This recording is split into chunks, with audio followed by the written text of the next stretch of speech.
It is Thursday, October 2nd, 2003, approximately 7:40 a.m. I am John Azzarello with the 9/11 Commission, and we're at the New York Air Route Center in Ronkonkoma, New York, about to begin an interview with Paul Thumser. Miles Kira, 911 Commission. Jeff Brown, 911 Commission. Renilda Sanders Lane, Supervisor, Attorney, FAA, Eastern Region. Wolfgang Lords, New York Center, Subcom. Paul Thumser, Operations Supervisor, New York Center. And just for the record, Mr. Lurch, your last name spelled E-R-C-H. And what's your position here? I'm a New York Center Subcom rep. I represent all the supervisors in New York Center, and I've been sitting in with all of them as their representative. And Mr. Thumser, can you spell your last name for the record? Thumser. Thank you. Can we just sort of start by you giving us a background of when you started with the FAA and what the various positions were that you held leading up to September 11th, 2001, and then tell us what position you held that day. Sure. Do you just want FAA or any other aviation background? Well, if you have any other aviation background, you can let us know. I have extensive aviation background. So, well, I have all my flying licenses. I was a former pilot before the air traffic controller strike in 1981. After college, I was a professional flight instructor, and then I moved on to commuter airlines. And prior to the strike, I was chief pilot and director of operations for a commuter airline here on Long Island. I was an FAA check airman, which means that on behalf of the FAA, I give check rides to the commuter airline pilots to maintain their certified flying skills, ground skills, and so forth. So that involves me having the same licenses as commercial airline pilots. It's called an airline transport pilot certificate or license, and I have that, single and multi-engine. Flight expensive experience for over 5,000 hours of flying by the time I was 26 years old. When the air traffic controllers went on strike in 1981, I had already been interviewed by several airlines, including 5 interviews with United, 2 in Colorado, and several other airlines. So I was just about, hopefully, to be hired. My goal was to be a professional commercial airline pilot. And it was darn close to achieving those goals up until August 3rd of 1981. And since I had such extensive experience, I didn't, and in the flying world, the furloughs were going to continue for 3 to 5 years after the strike, and I had plenty of time, and the commuter airline is not someplace you get rich. It's where you build experience. So in about October or so, I left the flying world, and in November, I was hired by the FAA as an air traffic assistant. What year was that? 1981, November of 1981. An air traffic assistant. You familiar with that position? Is that the RA position, the H position? No. The H and the R positions are 2152s, which is air traffic control. That's our FAA designate for the position. I was a 2154. Basically, the job of an ATA is to take the flight progress strips, put them in the appropriate holders, and put them in the appropriate positions for the controllers. That's simplified. I was hired at the New York TRACON. Now, I started on February 7th of 1982. I was hired in November, and I started there February 7th, 1982. At the TRACON? At the TRACON, at the New York TRACON. And what they did is they hired many former airline pilots. Some of them are retired, over 60, and some of us younger guys who were out of work at the time, because they wanted that aviation background to assist the controllers. And so we went to a class there, and part of my experience recently. I had flown for, several commuters and stuff, but flying into LaGuardia and Kennedy quite extensively. So I really knew the operation, so to speak, the air traffic operation, the flows, and things like that. So I was asked to go to the Kennedy area.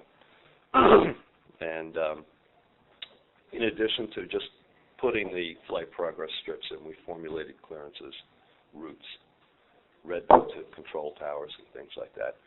So we were, can I say, junior controllers or something like that. And they encouraged me, the management there encouraged me strongly to become a controller. And I never wanted to be a controller. That was a sort of a temporary job. I had already had a master's degree in business. And I had felt, at this point, somewhat resigned, 26 years of age, that I had given aviation my best shot, lots of years, and, paid the dues, that sort of thing. And I was ready to move on. So I was actually going into Wall Street and taking interviews in the business world. But that was a time in 1981 of severe inflation, maybe an economic recession, to put it mildly, and they weren't hiring. They were hiring, but they were hiring at like entry level versus, So anyway, they convinced me the money was going to be better being a controller. So I took the test, scored very highly on it, got out to Oklahoma City in about November, came back November of '83. This is now. Got back in March or April of '83. I'm sorry, it was November of '82, same year that I went out there. I got back in March. I think it was March or April. I can't quite remember. And began training. And since I had background and stuff, I went right into training. Got certified in a very, very short period of time. I was FPL with a fully qualified rate in all sectors in about 10 months. So I was in FPL in about April of 1984 or so. Here at New York Center? At the New York TradeCon. This is Kennedy Approach Control. There's at the time there were 4 areas in there. There was Kennedy, LaGuardia, Newark, and Islip. There were 4 areas, and I was Kennedy. And FPL is full performance? Right. Certified, that's correct. Now we call it, pardon me, my throat's a little... CPC? CPC. Certified Professional Controller. And CPC meaning that they are certified on every control position within the respective area. So at the time, we called that FPL, full performance level. And that was about April of 1984. And within about 2 or 3 years, the FAA initiated a program because of delay-oriented called East Coast Plan, that they were going to redo all the departure and arrival routes and so forth. And I was asked to participate in that. And that led to a detail where I was a training specialist over there, a staff position. And that led to a short detail at the Eastern region. And all those things cumulative, I applied to be a supervisor here and was selected in June of 1988. So June '88, you became a supervisor here at the New York Inwood Center. That's when I was selected. I reported for duty 1/89, January 1st, '89. I reported for duty here. Okay. And then I was assigned to one area and worked there for about 5 or 6 years and participated in different work groups and things like that. And is that position referred to today as an OS, or Operations Supervisor? Yes, it is.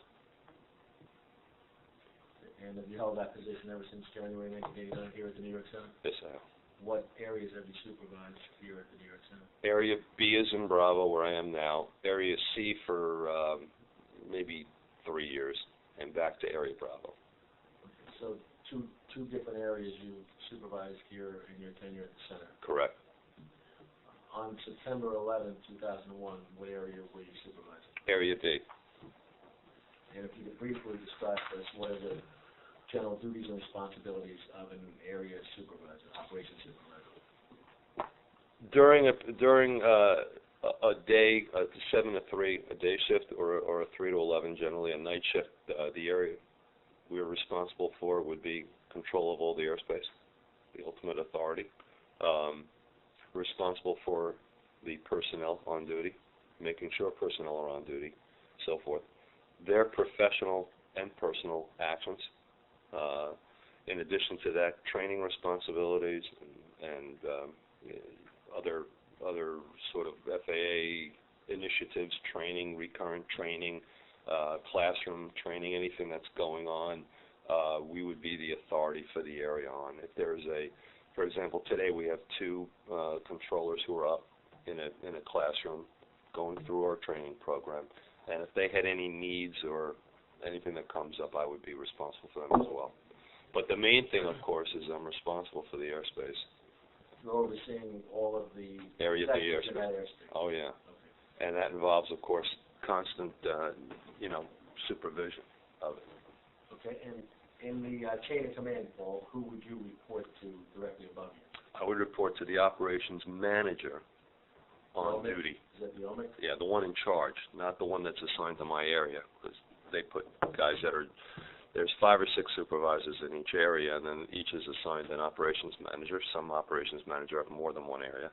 But the person, just as me, who's in charge at the watch desk for that particular shift is who I would report to. And that's the operations manager in charge of, Right, OMIC, of all of the of the shift. operations That's on right. that shift. That's And right. on September 11th, that was Bruce Barrett, right? That's correct. So you would have reported directly to Bruce. That's correct. And if you know, who would Bruce Barrett have reported to? Bruce Barrett reports to the deputy, Who's that? What assistant manager, Dave Lacates, assistant air traffic manager? facility manager, right? Assistant air traffic manager. That's right. And then above Dave? Mike McCormick, air traffic manager. And how about above Mike? Is he at the top? No, well, the region. I mean, here in the... Yes, it is. Okay, so then Mike would report to the region. Correct. Do you know, if you know, I mean, this might not be a fair question, do you know who Mike would report to at the region on September 11th, who his immediate... Yes, he would report to AEA 501. Did you know who that was? It's Rick Ducharme. Rick Ducharme, could you Yeah, spell it? D-U capital C-H-A-R-M-E. A-R-M-E. Yeah, he is now AEA 500. He is now the air traffic manager of the Eastern Region. And at that time, on September 11th, he was AVA 501, did you say? He was 501. He was acting as 500 because Frank Hatfield was on detail in Washington. Okay. And, Paul, before, I'm going to do a little non sequitur here and ask you one question, and that's based on your experience as a pilot, so maybe you can help us out on something. I don't believe we've interviewed anyone yet as a controller who has your extensive experience flying, but we've heard about an ELT. Mm-hmm. And that's Emergency Locator Transmitter. Do you know from your experience, is that a device that could be manually set off by a pilot or not? Not in a 767. Okay, so not in American Airlines 11 or United Airlines 175 that crashed that. Not to my knowledge. Okay. In smaller airplanes, it looks like you know what a handheld GPS looks like, or what's like a walkie-talkie radio, okay, like a small walkie-talkie radio, and on the side there's like a toggle switch. The early ones, it was very easy to hit them, and they used to go off like in the Cessnas and stuff like that in the smaller planes all the time, and set off the alerts. And of course they updated those over the years, so now it was really, they put a bar over it, a safety bar, that you couldn't just, like a passenger in the back couldn't just accidentally hit it. In those airplanes, it's not even in the cockpit. I don't believe it's there's any capability for a manual override, is what you're asking. Right. I know an ELT went off early. Right. I know. That's a false ELT, and it's not even like a testing ELT, because that's done the first 5 minutes of the hour. Familiar with that? That we've been told about Okay. that. Yeah. From 00 to 05, it's a testing period that we, the government, will not respond to those reports. That's so a pilot can test it to make sure the batteries and so forth are working. And that was at 45 or 44, Right. 844. Yep. That. Let me ask you this, if you know, on the 767 then, how is an ELT set off a trip? Is it set off generally on impact? Yeah, that's impact would be, to my knowledge, the only. Nothing in here that correlates that ELT to either 175 or 11. That could have come from anywhere. It could have come from anywhere. We'll get that signal over a frequency 121.5, the emergency, or 243.0 for the military, and there's nothing that came up. Let me ask you. And nobody reported an ELT either. So a lot of times the pilots, when we get an ELT off the 0 to 05 time period, pilots will report that to us. And we'll subsequently get, the procedure for me would be to get a couple of other reports. Report it to the watch desk, okay? And if they get a couple of reports, depending upon the altitude and things like that, they may solicit lower reports. They call RCC and so forth. The process starts on that. The RCC is? Air Force Rescue, I forget what it stands for, Rescue Coordination Center? Yeah, it's the Air Force. It's SARSAT, the satellite and all that coordination. If you know, it's been suggested, some people we've spoken with, that an ELT on a jumbo jet or a 767 type jet could be, set off even on a hard landing. Do you know if that's true? The parameters for that, those type of airplanes, the idea of landing that type of airplane, I've flown in the simulator 7.4 and 7.0 and 7.2. The idea of that is not necessarily to grease it on and smooth. The idea, and it isn't to drive it through the concrete either. But the idea of landing that type of airplane is to get it on the ground, and really it can really sustain a pretty good a rough landing for you as a passenger. Some say, oh boy, that was like a little rough kind of thing. And I've seen really rough landings, and the ELTs don't go off. So the sensitivity is not like that. The sensitivity is set in such a way that it's going to be a crash. It's going to be an impact of some sort. I was involved with Egypt Air 989, and that was where the plane was flown into the ocean or crashed into the ocean without making determinations, and an ELT did not go off. Now we didn't. Let me correct that. The ELT was not received. Now, because it was underwater, whatever, but we did not have ELT reports over there. Had we gotten, that was approximately 2 a.m. that plane went down. We didn't have any verification that the plane was lost until about 7:15 local, because at that time of year, like now, it was Halloween. That's when daylight was, and they saw debris. Now I had airplanes. I was the midnight supervisor. The midnight supervisor becomes the OMIC. So I had control of everything New York Center owns at that point. And I had a controller vector an airplane off course to go over to the area where we thought we last had contact with Egypt Air, and no ELT report.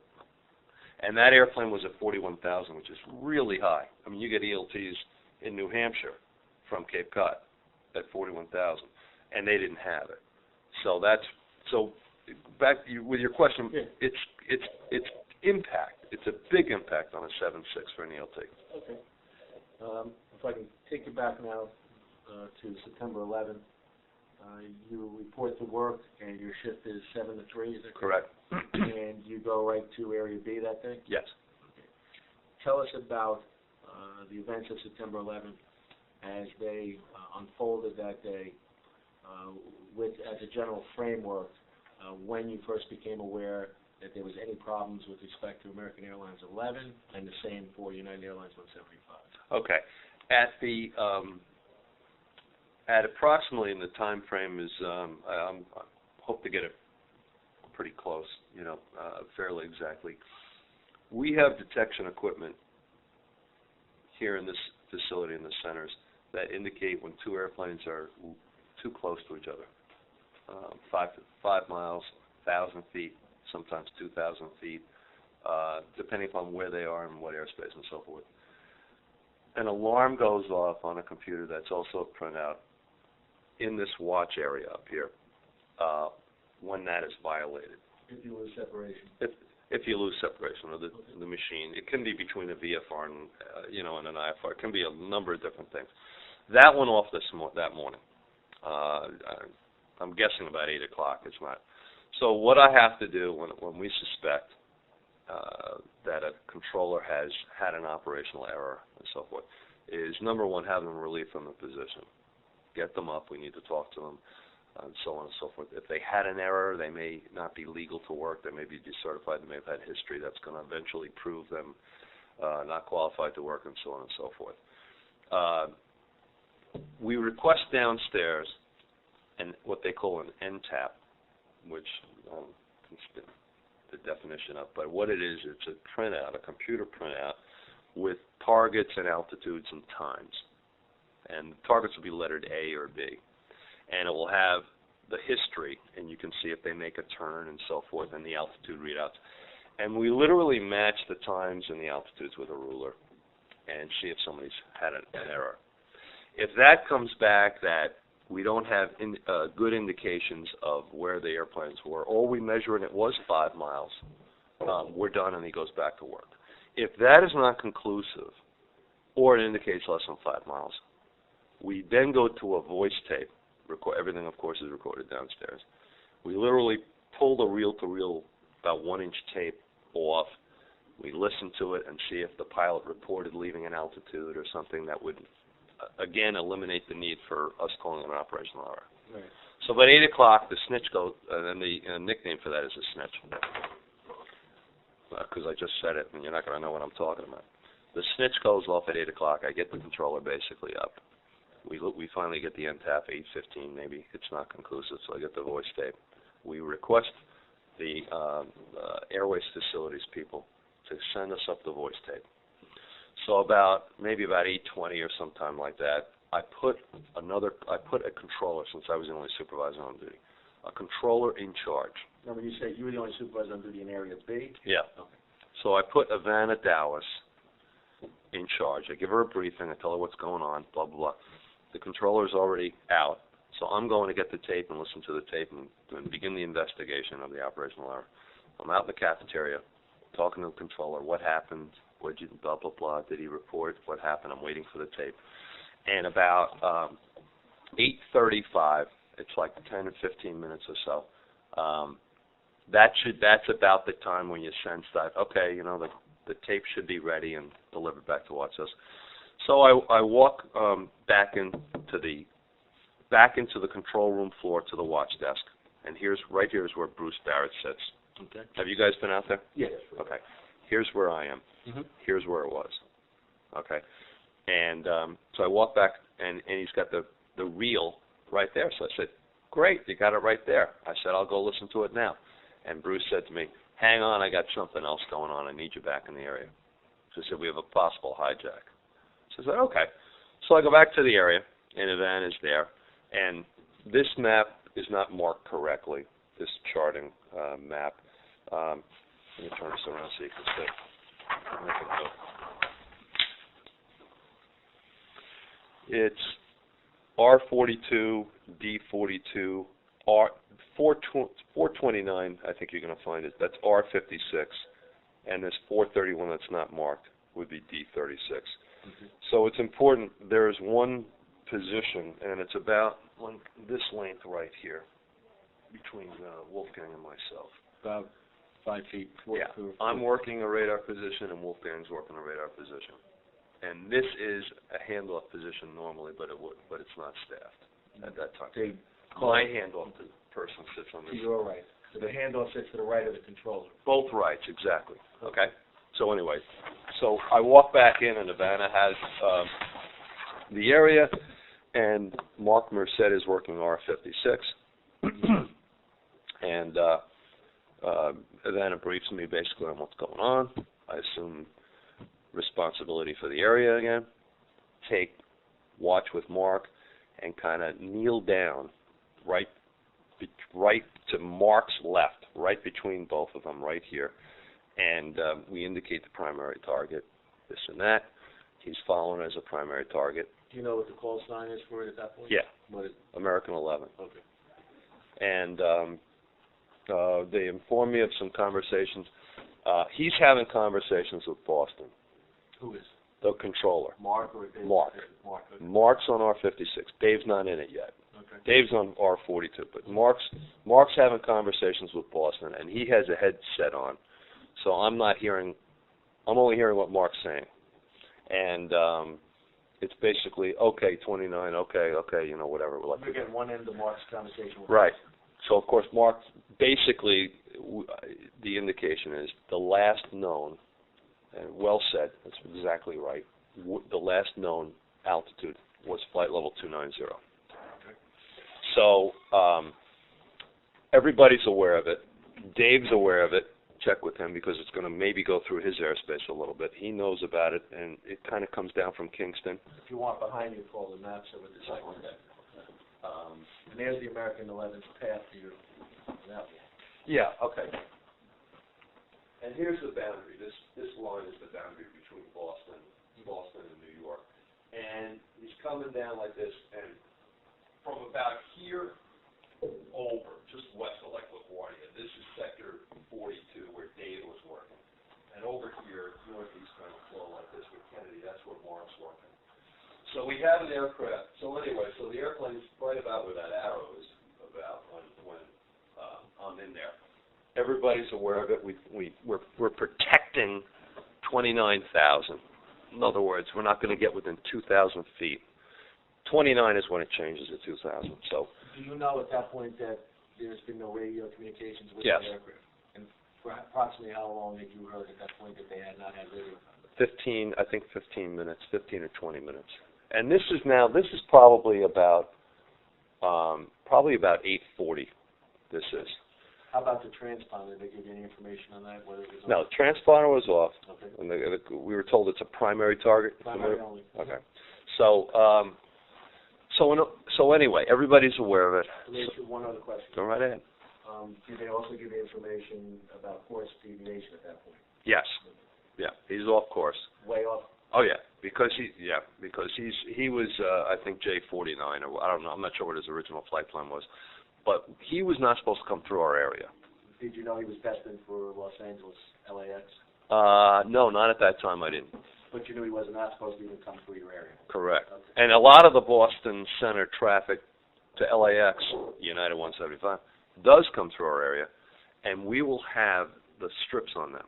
Okay. We did not have strips on American 11, and therefore our computer doesn't know American 11 from a hole in the wall because we're not supposed to know about him. So we know he's off course. They don't know where he's going.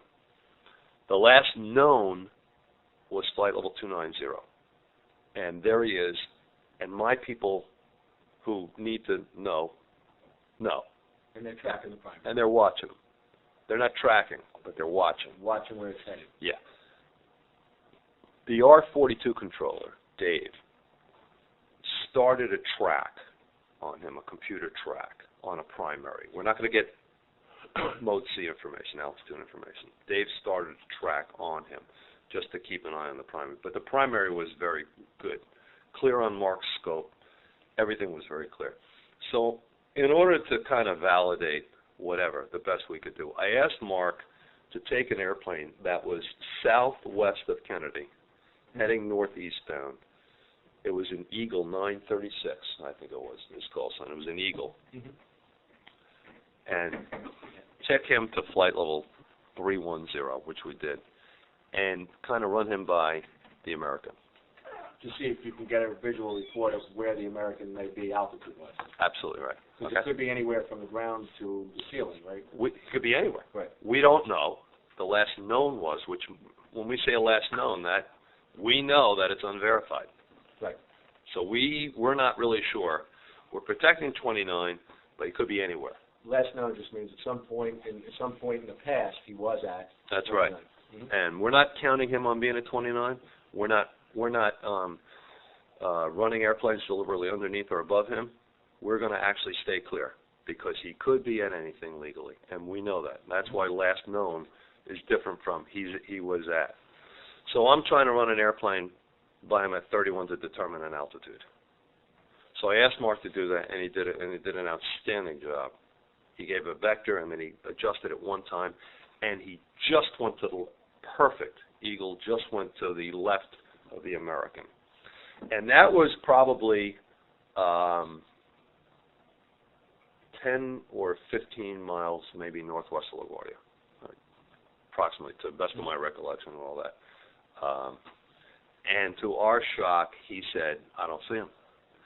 Now, just so you know, you run an airplane by somebody at 3129, that's like a tractor, you driving a tractor trailer by me, not even on the LAE, like on Vets Highway, where you will absolutely, positively, unequivocally see that traffic, especially a 767. Any type of airplane you'll see, and he didn't see him. So that was major trouble for us. So at that point, and right, of course, as soon as he passed the American, Mark turned him right on course and so forth, and got the Eagle back out of there. At that point... Why you say major trouble? Because he didn't see him? Because now we don't know what altitude he's at. Now he's heading right for a extremely busy air traffic part of the world. There are lots of airplanes at lots of altitudes all over. The myriad of Kennedy, LaGuardia, Newark's flows and the different altitude structures would take me hours to explain to you. There's just traffic everywhere going in every direction at different altitudes. So it's just, mind-boggling as to where he is, what altitude. He could be high, could be low, whatever.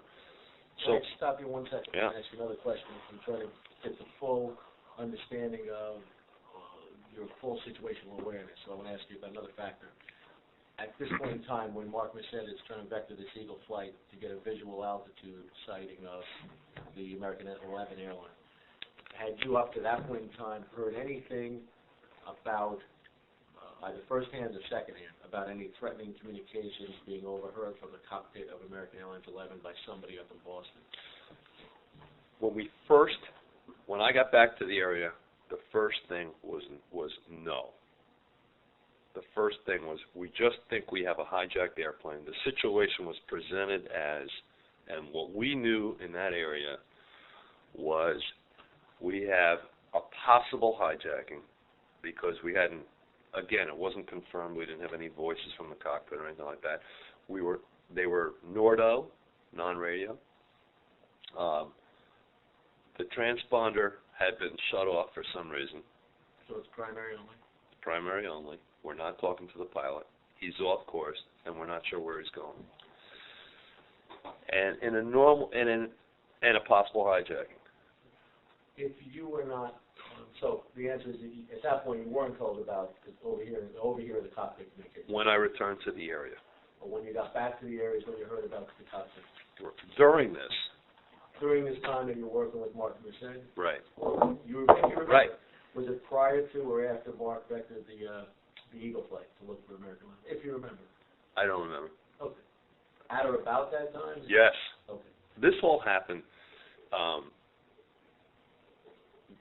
Everything from the time I got back to the area to the time they appeared, American appeared basically in our airspace about 15 northwest. The first thing we did, made a determination to vector somebody over. Mm-hmm. This was, everything I've told you so far is like a minute or two. Okay, fair enough. So the Eagle comes up maybe like now it's 2 or 3 minutes. Now the Eagle goes. Now, meanwhile, at the next sector, right where Wolfgang's sitting, he's telling me that he's getting reports. This is Dave now. Right. From these pilots, Delta saying there was something going on at Boston and so on and so forth. Not the United transmission yet. Right. But, there was something going on at Boston, and Dave was like, hang on, we're aware of it, because Dave was like right on top of, sitting right next to this. I'm looking now, we don't know what the altitude is. And now the mindset and the stress level and so forth in the area, right from me, because I generate that sense of urgency to the area, and stand out in the middle of the area and basically say, oh, hey, now we don't know what altitude this guy's at. Now I've got about 3 sectors now that are going to be involved that have traffic, just my sectors. We don't know what, I have to tell the watch desk what's going on, and so forth. We don't know what altitude he's at. So now it's definitely our procedure. Stay away from this target. Mm-hmm. Stay not under, not over, nowhere near, turn your airplanes out of the way, avoid, and so forth. Okay, so I'm conveying that message rather strongly and loudly and boldly and demonstratively to the area. One moment, before you continue, I just wanted to detail. It was Mark Merced who you asked to take Eagle. back to the Eagle? I did. Okay. And which controller, it was also Mark Merced who initially tagged the primary? No, It was Dave who tagged it? yeah, it was the other sector. Okay, that's what I wanted to separate that. Thank you. Now, the reason to sort of get up close and personal on that scope is you're only following a primary blip, and it's critical that you maintain super eye contact and stuff with that. We saw the Satori, just so you know, Okay. we've seen. So, and that primary stayed up pretty well, by the way, for us. So, we had pretty good returns. It was nice weather and everything else like that day. But after working the Tracon, you can always lose a primary, and they're slow. In the Tracon, you have MTI gate that you can set, and what that tells the radar is to look for moving targets or look for stationary targets. So you can turn it down, and I could show the World Trade Center and all that other type of stuff. So that sense of keeping an eye on that primary was important. So we lose the altitude on the mode. We don't know what altitude American's at. This is about 15 miles northwest of LaGuardia, and so now I'm in the middle of the area. Telling everybody, hey, now we don't know what he's at, watch it. I'm telling the 68 controller, which is right across from him, right over here. And they basically, like, he's going to come down. He has departures that come down southwest of Kennedy. Okay. Mm-hmm. That's Around the 56. right. He's got traffic that comes out, comes down this way and goes over, and so forth. So telling the 55 controller they have traffic that comes out and goes approximately like this to Robbinsville and then southwest and northwest like this out of there. So now, I've got 4 out of 5 sectors. The only sectors that I'm not worried about is, why isn't it marked? It's 39 over here. 55 has this here at Robbinsville. 68 is underneath this. They go down this way. So now everybody, 4 out of 5 know. And they need to know. So now I go right back, kneeling down with Mark Merced, and we're watching the primary. I'm like, we're keeping an eye on him, and we lose the target. Right over Manhattan. Disappears from the screen. We lose the primary, Mm-hmm. and I'm like, when a target goes through a normal terminal radar, when it goes directly overhead the radar, you lose the target. It goes into like they term the Big Bang or whatever. It comes out of the radar center, right over the direct top of it. So you lose it for a second or two. But here, you don't lose targets here.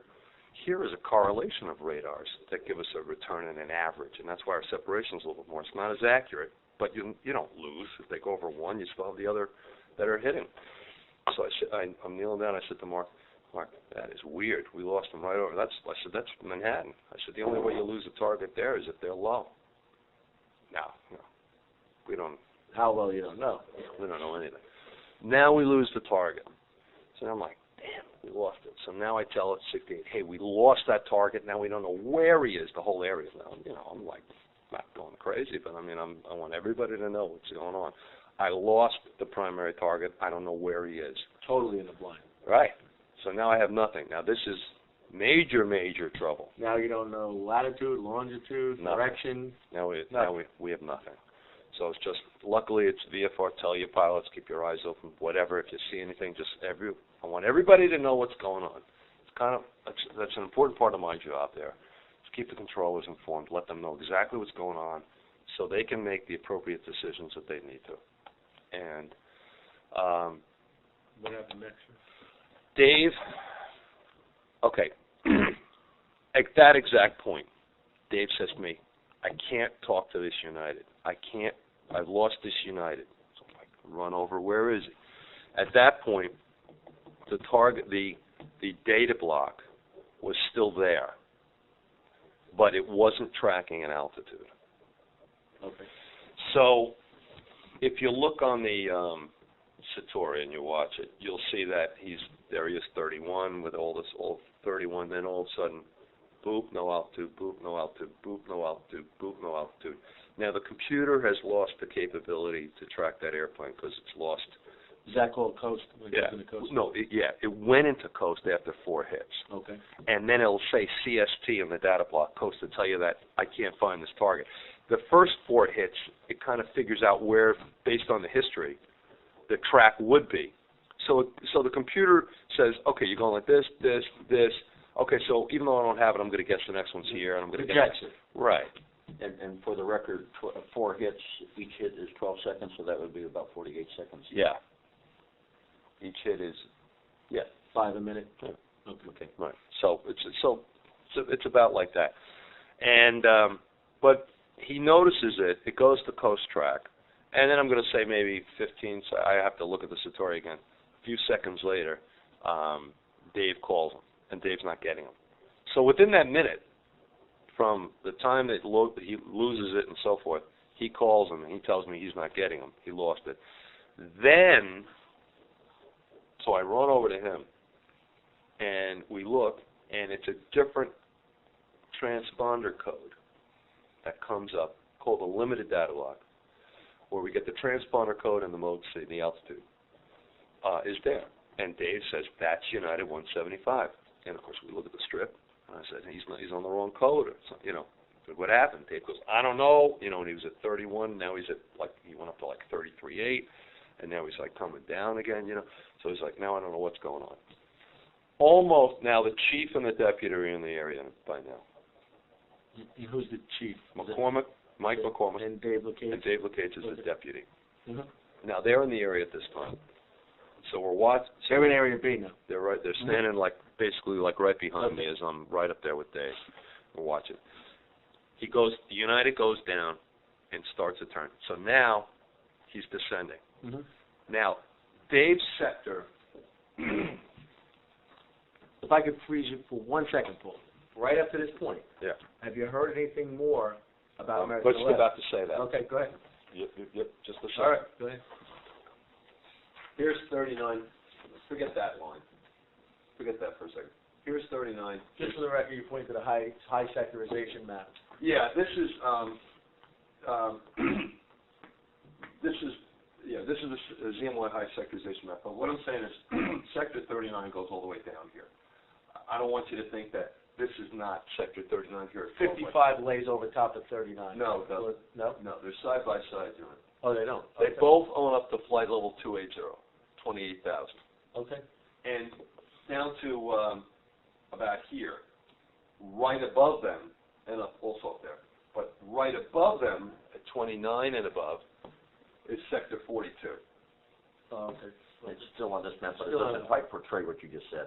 42 owns up here at above an altitude that another departure sector owns below. They own 24 and above here. Okay. Okay, and they own 29 and above, right above 39 and 55. Okay. 39 and 55 is, they have different bottom starting altitudes at different points, but essentially they own up to flight level 280, and then 42, where Dave's working, owns above it. Above 280. Correct. So United 11 is coming down this route right here, J80, okay, at 31. Now he's descending. So 28 and below is another sector. Mm-hmm. So I need to tell 39. Got you. Okay. So now, again, you know, this is all within minutes. This is probably within 2 minutes after we lost the primary on American 11. Now the airplane is coming down, probably about this intersection right here is our departure fix, Elliott, and probably right about Elliott now we see him descending. Could you show us where it is on the UA 175 map, that track? Right there. There's a triangle right there. And that's before the United 175 makes the sharp left turn? Correct, oh, yes. Okay. Probably about 10 miles, 10 or 13 miles, whatever the signal is on these maps, but it's probably 10 or 15 miles. Right there is where he's descending. So now my concern is this guy is descending. So I have to tell Sector 39. And unlike American 11, you do have a good fix on United 175's altitude. Exactly. Okay. That's why I know this is a whole different situation where there's a lot of unknown there, and we're kind of moving airplanes out of the way. Here, where we know exactly where it is, and we know exactly who to tell, and what airplanes to move. Because the Mode C transponder is still on. Right. So we're getting out. Walking a different beacon code, but Right. Dave has connected that new beacon code to United 175's call sign. He didn't have to. No, he didn't. Okay. They went on a different transponder code, but we're going to see the limited data blocks. He had that option to look at limited data blocks on his setup, on his scope. We don't have any data block that says United 175. Nothing, just the limited. We have 4 digits and an altitude. So right What away, I'm saying is he knew, even though it didn't have the call sign on that limited data block, Dave yes. associated that limited data block to be United 175. Oh yeah, and he told me that's. I mean, it was clearly him. There wasn't any like he had 50 airplanes, and I think it was this one. It was like he was pretty well there alone. The only traffic he had the spot nailed exactly. The coast track and follow the coast track, and I think with that word you use, the computer figures out the assumption of the next position. Projection, and so forth. So he's still on course, but now he's beginning a descent finally. And of course, I'm telling the sector, now he begins the turn. Now at this point right here, someone had come back from the cafeteria and said, or we had gotten a report, somehow we had found out in the area, right about here, before he started the turn, but after he started the descent. Because I knew United was not doing what he was supposed to be doing. Right. He could have gone to another transponder code. If he was level at 31, it would have, because of losing a primary, it would have been a little bit, a lot, like one thing going on is kind of an accident. The 2 things going on is a little bit too much irony. But when he started the descent there, again, bingo trouble. And that's when we had heard through some source that a small airplane had hit the World Trade Center. When you heard that, what thoughts, if any, went through your mind? The information that I had at the time At that time? was this. I had a hijacked airplane, Which one are you referring to? American 11. Okay. I lost the primary on it. Okay. I know exactly where I lost that primary, Okay. over Manhattan. Okay. So therefore, I knew it was American 11. So at that point, when somebody came back from the cafeteria and told you there's a news report of a small aircraft crashing into the World Trade Center, you immediately equated it not to be a small aircraft, but to be American 11 that was lost. Precisely. Okay. And there was too much coincidence involved from my reasoning at that point in the middle of the situation. But more importantly, now I had another active airplane deviating with a lot of traffic coming out in this direction and climbing. Okay. And that was really going to be the skill level to miss this one. So he starts the turn, I'm running around, basically. Watch him, we're watching him, everybody's turning airplanes. He gets to about here, he gets turning, and my job is also safety and control. And at this point, I feel like that is being compromised in my area. So I order all the controllers at this point, stop all the traffic. Stop everything you have. Don't take another airplane. Don't take them from Boston High en route. Don't take them from the Tracon climbing out. I don't want any airplanes in the area till we get this under control, basically. And so anyway, I gave that, again, fairly demonstrative, sort of leadership at this point. And United's turning, and we're doing everything we can. And, of course, it's chaos. sort of there's a lot of yelling and screaming, vectoring, and, turn, I'm doing this, turn back and forth. There's a lot of controller activity in the area. I'm coordinating it. I'm watching the target. I'm running around. And the chaos is related to an effort to clear all other aircraft in the area out of its path. That's right. And we don't know what its path is. Okay. So now United gets. Well, you know at this point that he's not headed anywhere near the west, headed to the west coast, right? No, he's supposed to be going down this way and not that way. He gets to about here, right between about J6 and J48. He gets right in this area right here. Paul, if you could, just as, I'm sorry, recording, can you give a general location of J6? Like what part of the city or the state would that be? Okay, that's New Jersey. This is Allentown. He's 20 miles southeast of Allentown. Okay. Turning to a southeasterly direction. Okay. Okay? Go ahead. And he is descending. He is out of his, and this is an obviously extremely abnormal situation. Even if the pilot was in trouble, there is a transponder code that he could put in, even if he lost his radios and everything, to tell us that he has an emergency on board. And that he could put in 7600 if he lost his radio. Right? And 7600 if he lost his radio. Just radio. 7700 if he had an emergency. And if he were being hijacked, 7500. Exactly. Okay. So we know these things, and he wasn't doing that. He was on a limited data block, and we couldn't talk to him. What were you, in your vast experience, both as a supervisor, controller, and pilot, what were you thinking was going on at that point in time in United 175? Well, again, this is the point right here. That's what, you're taking the words like right out of my mouth. At this exact point, right between J6 and J48, when he was making this turn. After he passed Allentown. And the city is up here. This is what I'm thinking. He's going, I'm thinking he's going for the city. Okay. This is the point right between J6 and J48. What's at J48? What part is it? What town? Well, it's probably Pennsylvania. This is close here. It's 20 miles northeast of Pottstown, VOR. Okay. Is the best way to put it. At this point right here, again, the assumption of what the information that we had, I lost an airplane, there was a small crash, this and that. Now I've got this guy deviating.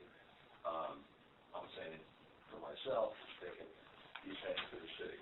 Are you thinking at that point catastrophic mechanical failure or hijack or something else? No, I'm thinking hijack.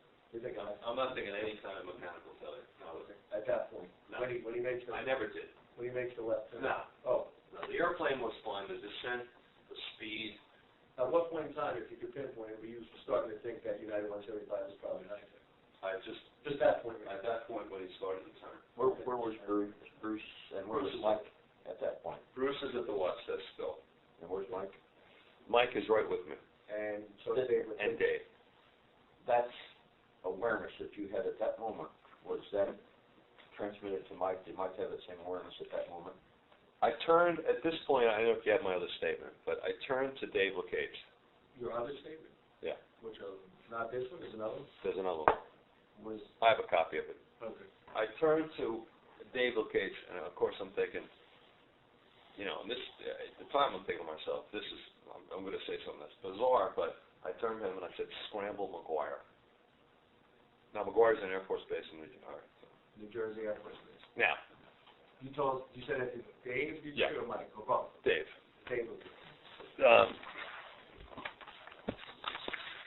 Scramble McGuire, okay. Right. You asked, what are you saying, get some military fighter pilots? Yeah. Okay. Because I'm thinking it's a hijack like the other one. I know almost positively. And we also have, at this point... Did you tell him at that point, look, I think this is a hijack? No.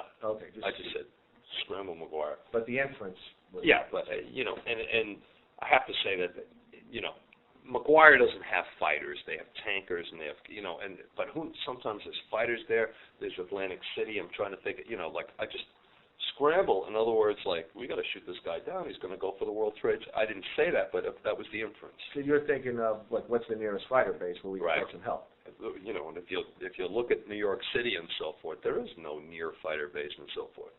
Let me ask you one other question before you continue with what happened with United 75 after you said to Dave, scramble some fighters from McGuire.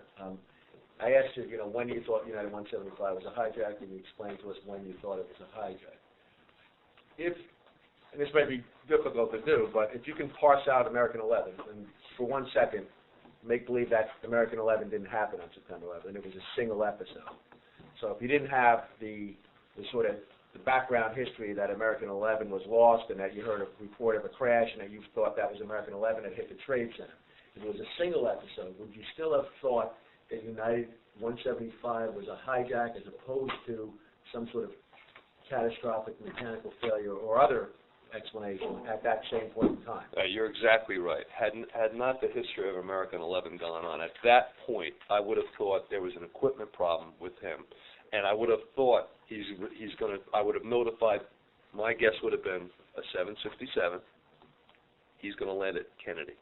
Why? Because United has a big maintenance base there. Why? Because I've been there. Okay. So I would have thought, this guy's in trouble. Something happened electrically, lost his radio. For some reason, he's on a weird transponder code, and I would have, in the old days, treated that like an emergency and notified everybody and told Kennedy, possibly Newark, to get ready. In the old days, you would have done that on September 11th if American 11 had Correct. ever happened, I think. Well, again, we didn't have confirmation that we had American 11 hitting the World Trade Center. However, the information that I had, to me, indicated there was too many coincidences. There was like probably 3 of us in Area B that knew, that could put that together in the world, that said, if you had to see where we lost American 11, you had to know a report that a small airplane. Forget the small airplane. Witness.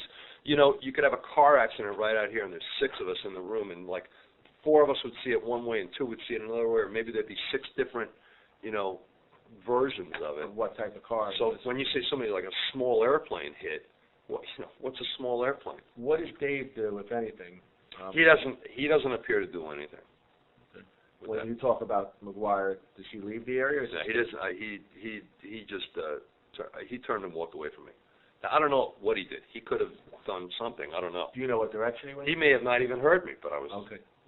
I don't. He never acknowledged or responded in any way to that statement. Okay. If I could, for a moment, while we're on this very point, I've got the transcript off position R55, which would have been Chris Tucker. And Chris is communicating to R09, and he's pointing out the 3321, which is the code. The new code. The new code. Yeah. And to R09, he says, that's a hijacked aircraft. It's an American Boeing 757. Based on your presence that day and Chris not being here, do you have any idea why Chris got the idea it was an American 757? Chris was, and he's talking about United, right? Yeah, the point out was the 3321. Well, there's no beacon on American, so he had to be talking about. I think that was the United's new code. Sounds really close. Yeah, it was the United. It was the one you guys were watching that Dave particularly had equated to 175. Right. Why would he say it? It's a bit spurious. You can intuitively believe that he meant it to be the other way around, but this is what the tape caught. Okay, he is in the corner. We're over here, and he's down. Now, it's only, it's not that far, but there's a lot of action going on in the area. Chris has a lot of airplanes. He's doing a lot of talking on his 55 was busy. He's 9.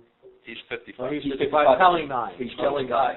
The Robbinsville guy's coming out, the TWAs that came really close. Okay. He's got a lot of traffic going out like this. He's got guys climbing, then he's turning, he doesn't, whatever. He's busy. He's got an H.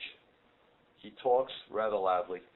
I'm trying to be as polite and professional as I can here. And he said something that he didn't know to be fact. He was listening to bits and pieces, and it appears. He shouldn't have made any. It appears to us that he's talking United, and he's definitely talking United. And he's confusing it with the American situation with the 11. He probably thinks the guy. He didn't know. He would not have known of a 31,000-foot traffic on J80 that's descending. That airplane never comes in his sector. He wouldn't have known who it is. When you're referring to which airplane? United 175, sorry. And he would have never known about him. And since the data block, the full data block was off with the name. Right, and the data block he's looking at doesn't have UAL or American or anything. Yeah, it's just got 30, what is it, 3321. It's just got 3321, and the altitude's going through there at 29, 28, right where he is climbing all his And guys. just for the record, as we look at the transcript with the benefit of hindsight, it's 8:53 when R55 makes the statement that it's a hijacked aircraft. It's an American Boeing 757, correct? Yeah. And we know now that it's been reported that the first World Trade Center was hit by American 11 at 8:46, or 7 minutes before this comment. Yeah, we looked on that. To us it looked like 47:02 is when we lost the hit. To be honest with you, when we Give or take a minute around. right, according to our timing and clocks and stuff. So, but even within that period, it's incredible how fast that information went. Because if they hit at 46 or 47, we had that information. Is he north of Potsdam about 20? See. And that's at 53. So a minute or two before that, so at 52. So within 5 minutes, maybe 4 minutes, we had the information in the area that an airplane hit the World Trade Center. An airplane that hit. Now, A small airplane. you don't know still where American 11 is. It's not been confirmed. Legally speaking, absolutely right. We don't have verification that it's American 11. That's why I told you the Egypt Air story. We didn't have verification. Positive. The point being that what is being assimilated in bits and pieces is that something hit the World Trade Center. There's a fire at the World Trade Center. A small plane hit the World Trade Center, but no one has on the floor said it was an American 11 that hit the Trade Center. And we're trying to read into Chris's mind a little bit. So Chris has this image. Right. He has the 3321 with no correlation to 175. Right. And we're just trying to get a sense of why he said what he did. Could he have been thinking 11? I don't know what he was thinking. Okay. It's not fair to ask you that. He was. That's why he was busy. He was doing his job, and it's hard to listen to anybody even talking right next to you when you're really concentrating when you're busy back and forth with the pilots. But that was obviously American. That was obviously United 175. He was referring to because his previous statement was a reference to the 3321, and that would be the operating statement. Yeah. Right. Here's a copy of what, if you want it. Where did you do this statement? I want to. All right. I did this after the fact. When we were. Let me jump ahead. After this was over, I shut down all the traffic. I combined the sectors up. And I got people in to relieve the controls that were on duty because everybody was really, Chris in particular was very affected by this. Chris Tucker? Chris Tucker. We went upstairs. We were told to go upstairs to the main conference room. We were somewhat sequestered and not allowed to speak to anybody. We were told don't call home, don't say a word to anybody, about anything that's going on until we come in and get statements. So who's the we that's saying that? Everybody on duty. All the controllers that I had on duty, I have a copy. Who's telling you not to? Management.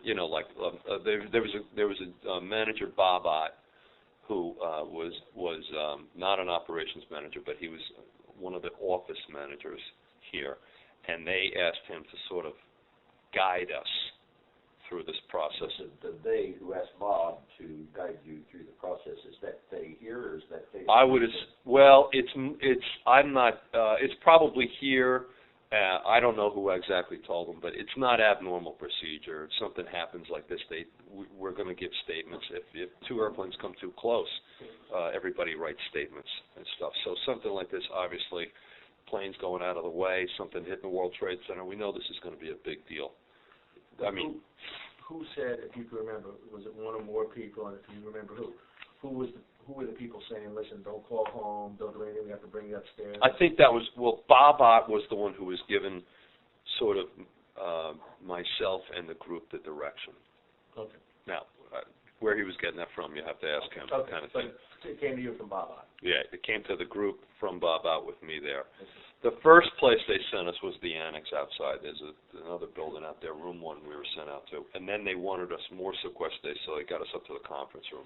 Does it make sense, just time-wise, that we sort of finished the story with what happened, the ultimate fate of 175 before we go to this statement? Or This is well, I'm doing a timeline, and where we are in the 175 story is here, and again, I'm pointing to about 20 miles northeast of Pottstown. Okay. The United has made the turn southeast bound, and that is the time again that I have made this assumption again. That perhaps this is going to be another situation where an airplane's hitting the World Trade Center, and we have to stop this airplane from hitting the World Trade Center. Are you thinking at that point he's going to head for the Trade Center, right? Yes. And when he goes by Pottstown? Yes. When he makes the turn towards Manhattan? When he starts turning southeast bound, not even towards Manhattan yet. And Mike would have known He's that. heading to the coast. That information would have been in Mike's head at that same time because he was near you. He had he knew what United 175 was doing at that time. Mike did. Oh, yeah. That time. At the same time. He was kind of watching too. And in this 853, I 854 time. was letting everybody know he's southeast. I mean, you could have been a blind man and listened to me, and you would have known what was going on. Okay. So I made this.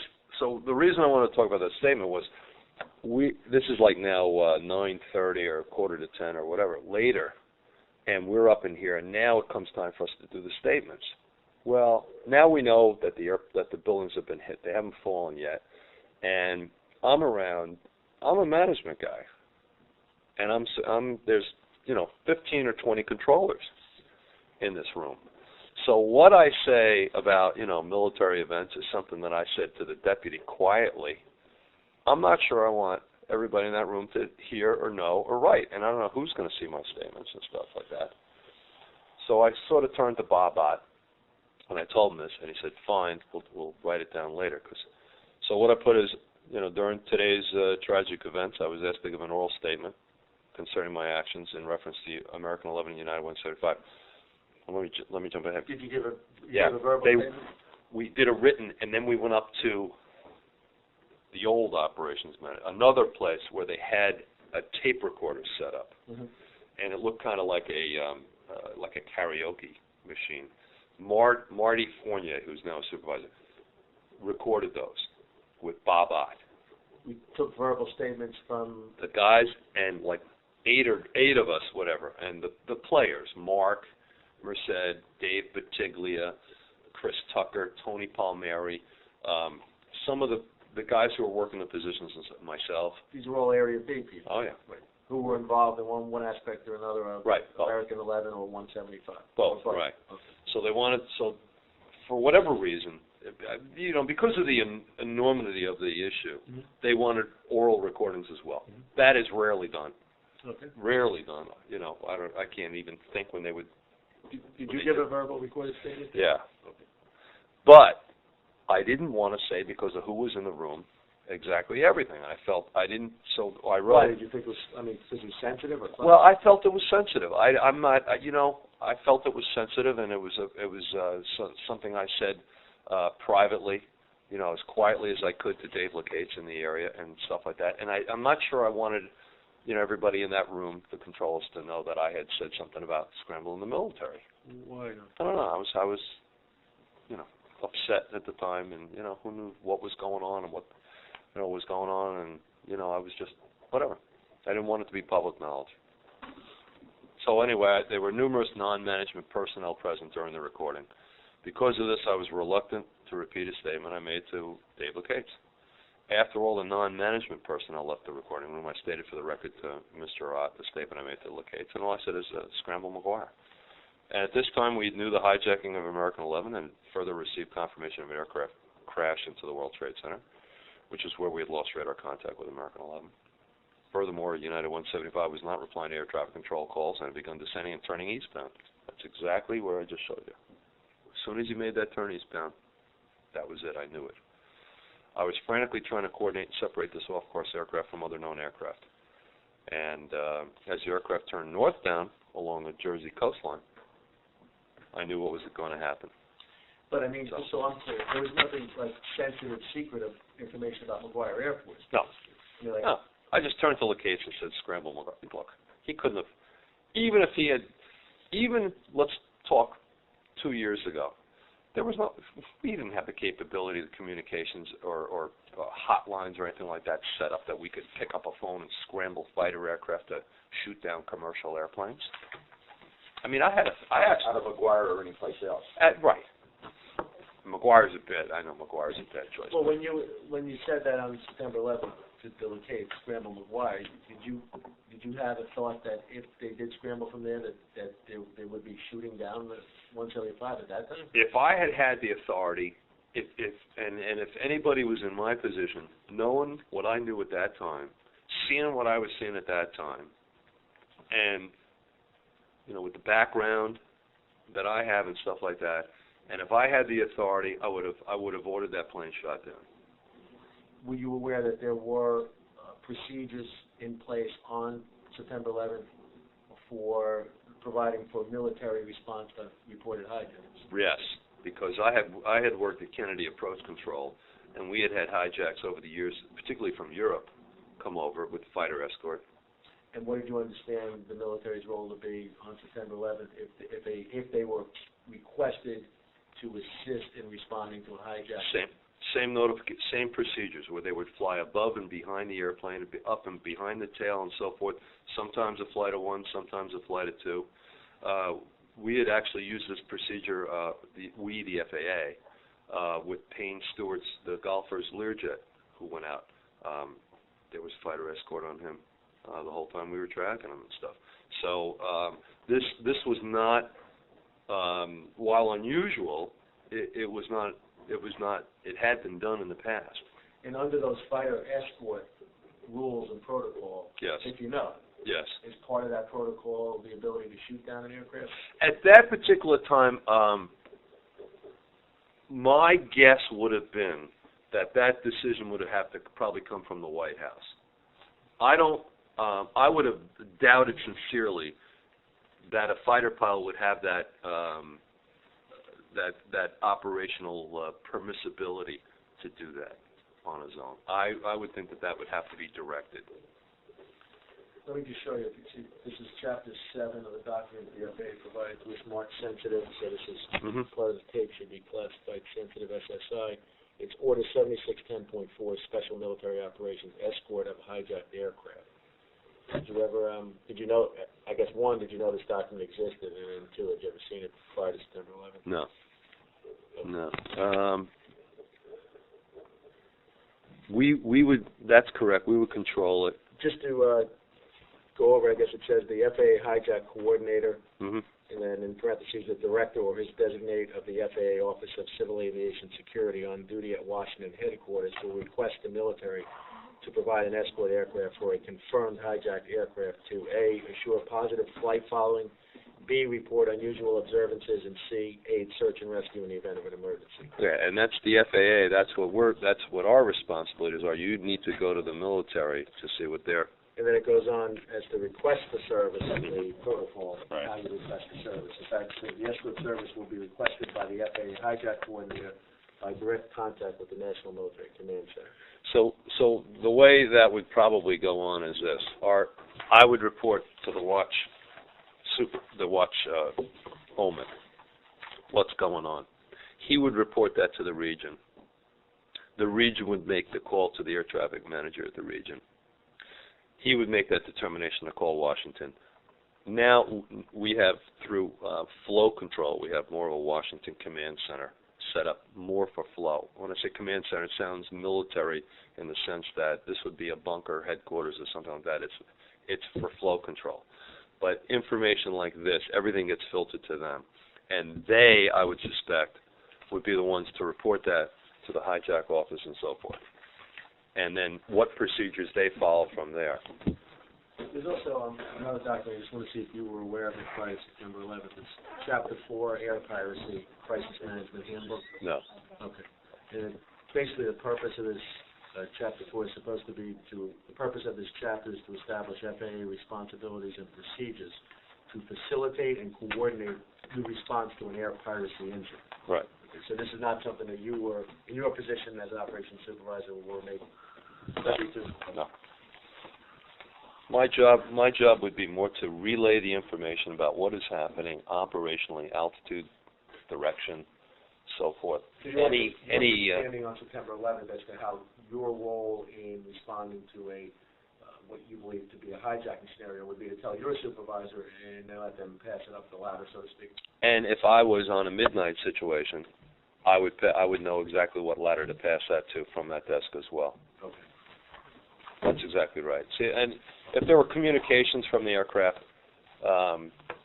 you know, and I've been involved with hijackings and stuff before, and it's more like we're going to Cuba or whatever. And it's like, and we are trained not only as controllers but as supervisors to coordinate and facilitate those requests. Now, just on that note, you have participated in or have witnessed other hijackings in the past. None of them obviously involved prior to September 11th taking a plane and crashing into a building. That's correct. Had you ever heard of that scenario being suggested as a possibility by anybody, either someone in the FAA or someone outside the FAA? No. Crashing airplanes into buildings? Yeah. No. We heard of terrorist hijackings, of course, but not to use as weapons. Not to use as a weapon of mass destruction. Okay. I'm just taking a second to read the statement which you just gave us. I had not seen before.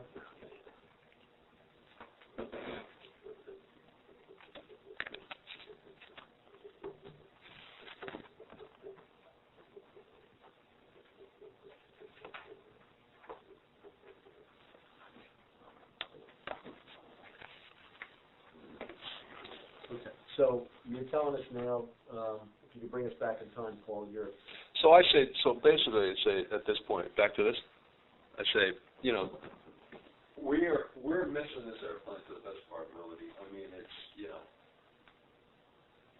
it's again a situation where the airplane is doing something that we're not in control of. In the typewritten statement you just gave us, towards the end of it, it says, as the aircraft turned northbound along the New Jersey coastline, I knew what was going to happen. What was it that you thought was going to happen? I even said to Mark Merced, because I was back with him at 56, I said, he's going to go to the World Trade Center. He's going to hit the World Trade Center. That was the first communication after Dave Lucchese and I said scramble. I think we all probably knew that in the air. I was probably stating the obvious, but I was kneeling down again with Mark because now he's coming down and this and that. Now he's in 56's flow. He didn't quite get there, but that would have been like the next sector. Went back to Mark, and then of course we watched the altitude go down, and it was, I mean, we knew the last several minutes before he hit. We knew he was going there, and we just felt, you know, I said it to somebody that it felt like you're watching like a car drive off a cliff, and it's floating, and you know what's going to happen, and you know what the result's going to be, and there's nothing you can do about it, and you want to do something about it, and you're watching, and you're watching, and you're watching, and you're watching, and you feel so helpless and, you know, upset about it. And then, of course, by this time, of course, after United did hit, confirmation from the cafeteria and other sources, whatever, was nearly instantaneous. So right after... Cell phones, maybe, you know, Mike and Dave were on phones, you know, a lot during that, and they got like that. Did you watch the altitude on United 175 go all the way down? Yep. To what point did you watch? 2,200 feet was the left. I mean, they were flying that airplane. He was high. I mean, they were very, very high. And at the end, he really had to push that nose down. I mean, they were in a very high rate of descent, and the speed was way up, way faster than American was. How many knots would you recommend? Oh, I'd have to guess, you know. I mean, I'd have to guess 350, 400 knots over the ground. I mean, they were high, and he had that nose down, and the targets were just jumping. I mean, they were like, I've worked a Concorde and all sorts of stuff like that, and it was like similar to a Concorde going out with the speed way up. And after you lost the target, soon after then, if I understand you correctly, was reports came to you or you heard that the Second World Trade Center was hit? Nearly instantaneous. So was there any doubt in your mind what hit the Second World Trade Center? None. United 175. Absolutely. Let me ask you this. You're in the Area B. You're not looking at a TV. So you don't really know what's going on in the outside world specifically, and even in the World Trade Centers, correct? And you don't have a view as to, you're not watching the fire in the Trade Center. I don't have a visual, but I have a mental picture. Is that what you mean? Yeah. You have a mental picture, but you don't have a visual. You're not watching TV, and you can't look at the towers. but at the point in time when you thought you and potentially, I guess you're saying others may have also been thinking he's headed right for the Trade Center, did anybody make any suggestions about maybe trying to get some word to law enforcement or directly or indirectly to get word to the trade centers that they thought the aircraft may be headed right for it? We didn't do that. Had I thought it? Absolutely. Did we say, tell them he's coming? I mean, when he's at Pottstown, I was like, tell him he's coming. And Tell who? No, I'm saying, I'm not suggesting that it's something that somebody should have thought of, because there's a lot going on. So it's even if, you're right. There was more than a lot going on. When the airplane turned, this was a deciding point for me. When he made that turn, personal, whatever, early, late, whatever, that's when I made the call. Shoot him down. Help, stop, save the people of New York. I mean, I even had a thought, and I'll say it for the record, I'll run another airplane. At that time, To stop him. you had that thought, not in hindsight today, you're saying then you did. Oh, yeah. Did you convey that thought to anybody, or did you keep that was in your head? Yeah. Okay. That was, yeah. To your knowledge, It was already, did you realize how bizarre and strange it was for me to even say, like, Scramble McGuire? I mean, to me, that's really strange. And that's why I felt uncomfortable. I didn't want to say that in front of him. Privately.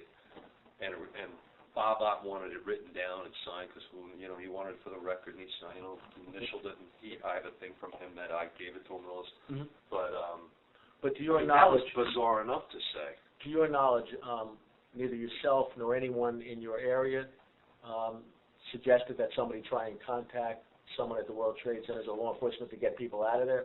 I know the command. I know that I would assume that the chief and the deputy on the phones were relaying everything they could to the operations center and at the region, and the region was notifying the proper law authorities and so forth. My job, and I'm not trying to.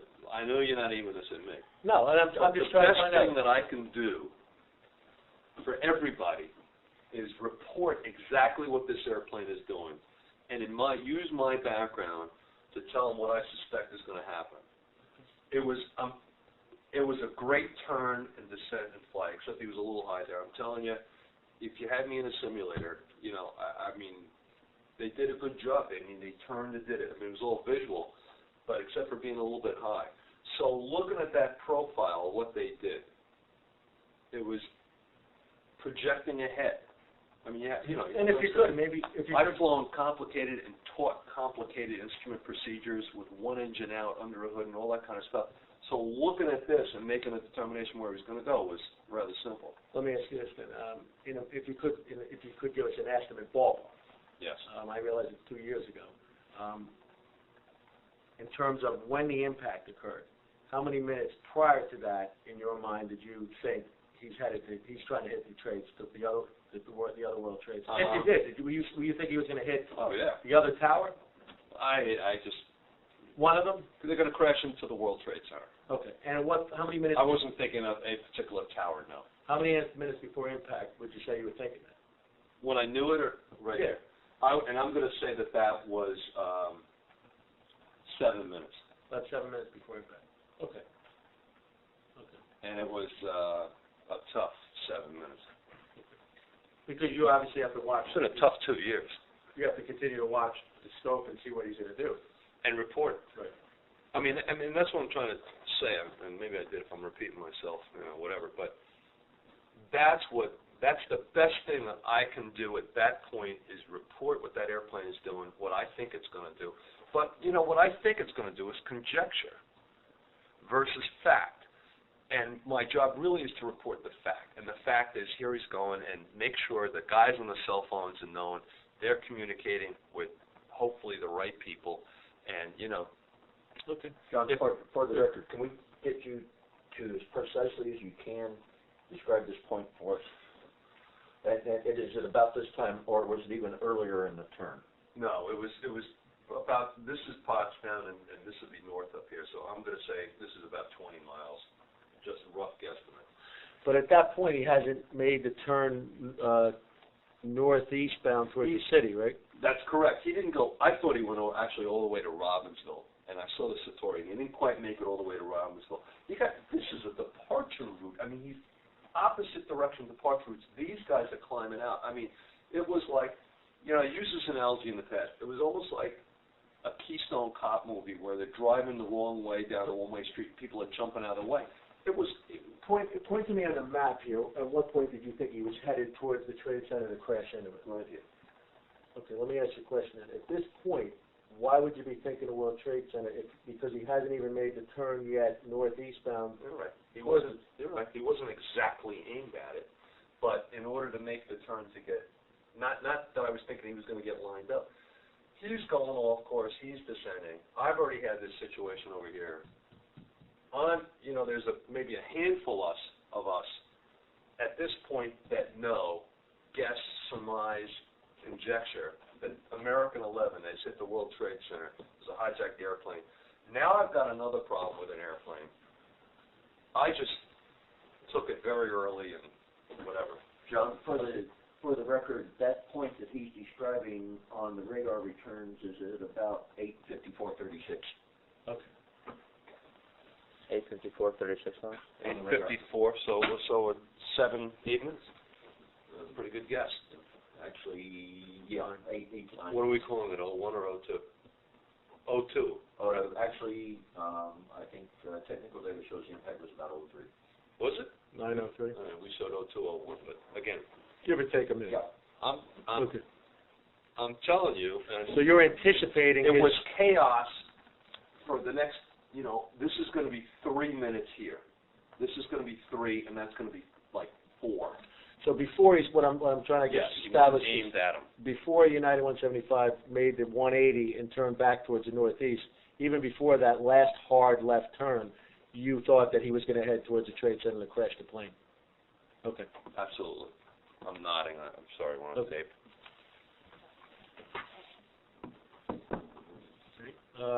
Okay, we just see more areas.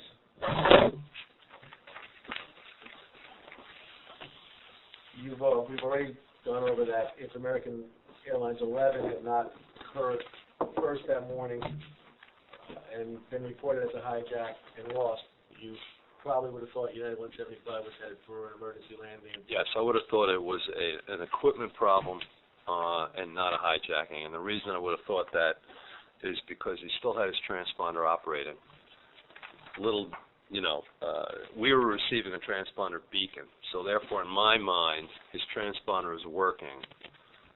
Why it went to a different code would have been questionable. And he wasn't squawking an emergency or radio failure code or whatever, so that was a little bit unusual. On September 11th and prior to that, how would a controller have detected a hijack situation? All right, the number one we talked about would be the pilot would literally tell us, either through air-to-ground communications, or if he was not permitted to speak on the radio and permitted to do that, through his transponder, specifically code 7700. Emergency. If it was specifically a hijack, right.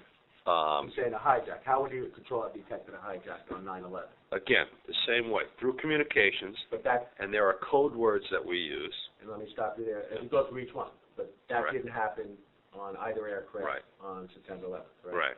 Okay, what's the next way? Through the transponder, 7500. And that didn't happen Correct. either That didn't happen. on September 11th.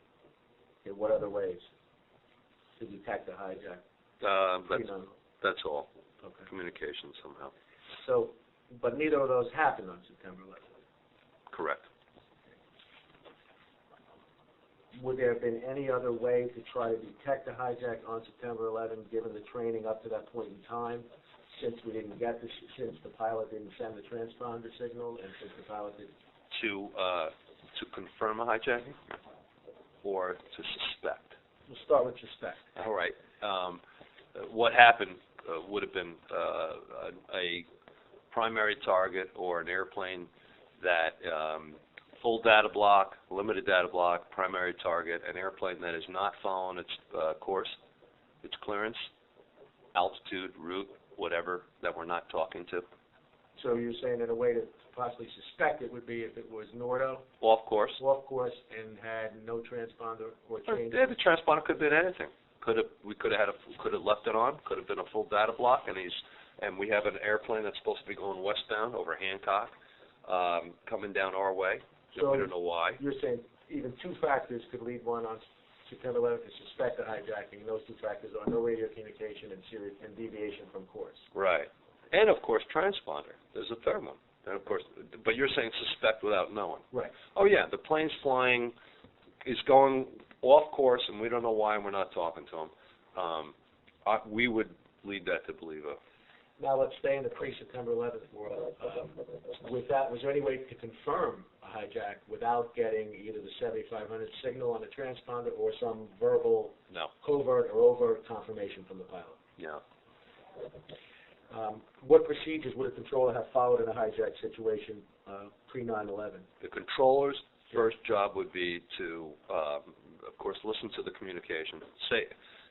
Let's take the communication aspect of it. Mm-hmm. If a pilot reported a hijack, the controller's first job would be to get the information and where do you want to go and so forth. The second thing they would do is report it to me or whoever's in charge of the area at the time. The area supervisor. Yeah, right. And who'd you report it to? The watch desk and go through very similar procedures that what we do. I would report that to like a Bruce Barrett. That's the OMIC position. The OMIC. Your operations manager in charge. Right. And then would you leave the follow-up of that to the OMIC? Yes. And who would be responsible, if you know, within the center to request military assistance pre-9/11? I don't know. Okay. I don't believe that the operations manager would be doing that. We are somewhat. But it wouldn't have been, as you understood, it wouldn't have been your response. It certainly would have been not have been the operations supervisors, and I doubt it would have been the operation manager. Maybe the chief. I think it goes beyond that. You seem to have some familiarity with the military. Is that fair enough to say? Yes. On September 11th, and prior to that, for that matter, were you familiar with Northeast Air Defense Sector? Yes. Did you know what their role was, if any, with respect to a reported hijack? Well, they had the quadrant, much like we have the sectors, and we looked at the maps like that. Northeast was NORAD's, this was NORAD's map, if you will. And yes, they would have participated, and they have in the past, although if you had asked me who Northeast is prior to that, I probably wouldn't have been able to tell you. I could tell you NORAD pretty well. Specifically Northeast and all that, we weren't. Just curious, not that it's your responsibility, but if you had an emergency situation and you needed to contact NORAD or NEADS in a pinch, would you know how to do that pre-9/11? Well, I would have to go to the watch desk, and it would have to be about 5 or 6 phone calls made. No, there's no... But if you wanted to bypass that, No. would you know how to... Would you have a phone number in your head, or that you could go find Oh, somewhere? no. Oh. I could call a local Air Force base is the best I have, and the only reason I have that is because we have a restricted area where the A-10s go in and practice bombing. We talked about, I think, there were exercises prior to 9/11 that controllers were actually trained, I guess. Were there dynamic simulated exercises that you're familiar with that controllers go through training? No. Okay. Did you, prior to 9/11, have any training regarding the detection of hijacking, any FAA training on how to detect hijacking? Yes. Okay. What are those Communication? I mean, training, though. Were there any exercises? No. Tabletop, computers? No. Okay. Simulations? Yeah, simulated. Dynamic simulated situations? No, meaning you as an operations supervisor? No. How about as controllers? Do controllers undergo that training, if you know? We undergo training. This was, I think it's probably just easier for me to tell you what we had. Yeah, tell me what you had. Pre-9/11. Pre-9/11 as a controller and as a soup. A soup goes a little bit beyond it, but as a controller, your information with reference hijackings was this. A, get the information and pass it. B, cooperate. If they want to go opposite, they go wherever they want to go, and we move traffic out of the way. That was our pre-9/11 hijacking mentality. And I think would you agree that over the last 20 years prior to 9/11, there weren't many instances of hijack? Since after the 70s, after the mid-70s, probably like through the 80s, yeah, the last 20 years, yes, I would agree that there were very few. So, there would be, if there were very few, for a controller to respond to in the real world, what I'm asking is, were there any exercises or drills? No. Okay. No. There was very little emphasis on it. It hadn't happened in a long time. Most of these controllers are 10 years relatively and stuff like that. They've probably never seen them.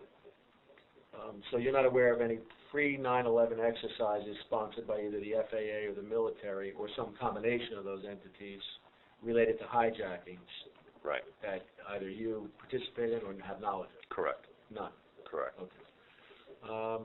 How about, all right, so then I guess that would encompass there were no exercises involving multiple hijacking scenarios Correct. prior to 9/11. How about post 9/11? Has that changed? Is there training regarding single or multiple hijacking events? I haven't actually been through any myself. You haven't yourself. Do you know if any controllers have? I don't believe we haven't done any exercises. We, meaning we in New York? I don't believe in New York Center. Okay. Do you mean like when they have real aircraft simulate like they're being No, hijacked? well, That would be one example. that's one example. I mean, real life No. exercise where they have real life. Oh, and I also am including tabletop exercises, computer simulated, dynamic simulated exercises. We have the only review we have gotten is what to do in case of a hijack, in case of a known hijack. And what is that? We didn't have we never had a known hijacking in all of this. In all what? United 175 and American 11. What do you mean we didn't have a known hijack? We were told, even when American went into the World Trade Center, Right. okay, that it was a suspected hijacking. You were told that by who? Boston Center. There was no confirmation. Remember, Boston Center, American never told Boston Center that they were being hijacked. American 11 never squawked 7500. Right. So how do you know it's a hijacking? Well, did you find out at any point either on September 11th or afterwards, that there were people in Boston that overheard conversations in the cockpit that were very threatening? Yes, I knew that, and pilots reported that to my controllers, who reported that to me. Okay. Threatening, and even United said, like, blah, blah, blah, stay in your seats. So we suspected, so I want you to make sure that, we're on the same page. Reference what we suspected, what we assumed, an intelligent decision based on the facts known. We, New York? We, me, and New York. Okay. Yes, we were treating it like a hijack. United 175, we didn't have time to treat it like a hijack. We were missing him with other airplanes. We were too busy missing him to sort of treat it like a hijack. But you just said a few minutes ago, Boston said it was a suspected hijack. Right. Unconfirmed. Unconfirmed. Okay. But did it The things we were just talking about, communications, transponder codes, those are confirmed. I understand. And that's a difference. Somebody can say to you, I have an emergency, and treat it like an emergency. Somebody can say to you, I've lost an engine, I have two engines, I'm going to land, are you declaring an emergency? No, but we say, as a soup, I say, treat him like an emergency. So there's different ways of being confirmed. Let me ask you this. After American Airlines hit the first World Trade Center, yes, we now know in hindsight, you say as soon as you heard about the report of the small aircraft, your feeling was that's American 11. Yes. And with regard to 175, it was even more definitive and more real time. And what I mean by that is almost instantaneous to you losing the target on 175. You heard there was a crash at the Trade Center, and you immediately equated that 175. Right. Correct? Would it be fair to say at that point that in your mind at least, those two were confirmed as having been hijacked or intentionally run into those buildings? Well, not confirmed hijacking, because again, that phraseology was not, but I treated them like a hijacking. In your mind, if I said to Absolutely. you, were those hijacks at that point, Right. what would you have said?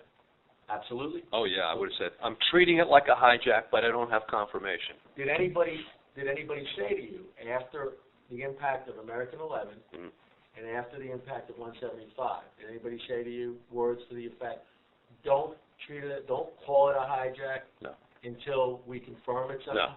No. Okay. No, nobody said that. We're just trained. It's not like that big a deal.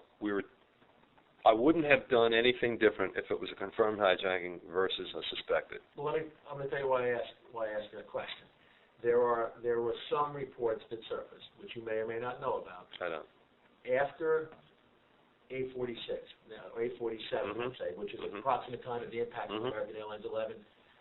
At some point after 847, when American 11, we now know, hit the trade, on that day, later that day, there were some reports within the FAA, we believe, or reason to believe, and outside the FAA, based on some things we've seen and heard, that American 11 was still airborne. Do you know anything about those rumors or reports? I've never heard that. In the New York Center, based on your involvement on 9/11, do you recall anybody saying, at any point after the report of the small aircraft hitting the World Trade Center, do you recall anybody saying, hey, you know what, that might not be American 11? Oh, yeah. I mean, the problem is this, and this is the way we're trained, and this is why I'm so, technically, it's a confirmed hijacking or suspected. Now, you can have 8 airplanes deviating, and you're going to say, how many airplanes does it take for you to realize something's going on? Right. But is it confirmed? No. But logically, what's your assumption? And there's assumptions and there's confirmations. We had a primary target and we lost the primary target. America could be heading American 11. Oh, okay. We lost the primary target off the radar. He could be heading to Bermuda for all we know. Yes, that could not have been him. Yes, that was it.